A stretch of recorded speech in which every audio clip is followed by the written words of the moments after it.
Hello viewers, আমি রয়েছে এখন চান্দর মাধবপুর। দেখেন অবারিত সর্ষে ক্ষেতের হলুদের বাহার। বাংলার এই প্রকৃতি দেখে যেন মুগ্ধ হয়েছিল বাঙালির কবি, সাহিত্যিক, বড় বড় লেখক, বড় বড় শিল্পী, বড় বড় জ্ঞানীগুণী মানুষ।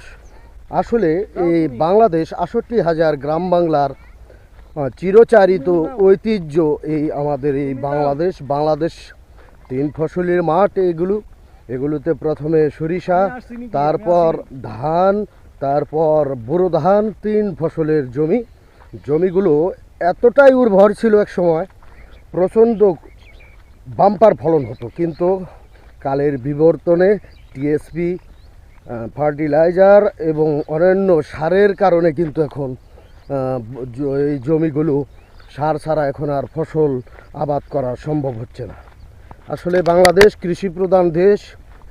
অবারিত কৃষি জমি কিন্তু এখন ভরাট হয়ে যাচ্ছে, বাড়িঘর হচ্ছে, প্লাস জনসংখ্যা দ্রুত হারে বেড়ে যাচ্ছে। এবং দেখেন আমাদের এই এরিয়াটায় প্রচণ্ড ইটখোলা রয়েছে। ইটখোলাগুলো কিন্তু অনেক ক্ষতি সাধন করেছে আমাদের এই আবাদি কৃষি কাজগুলো। দেখেন আসলে আমাদের এই বাংলাদেশ কৃষি প্রধান দেশ হওয়ায় কিন্তু আমাদের দেশের একরকম মানুষের জীবন ও জীবিকা কিন্তু নির্বাহ করতো এই কৃষিআবাদ। এই ক্ষেত্রে আবার বুনেছে, দেখেন সজ বুনছে এই ক্ষেত্রে। সহজও কিন্তু বাম্পার ফলন হয়। দেখেন হলুদের অভয়ারণ্য হচ্ছে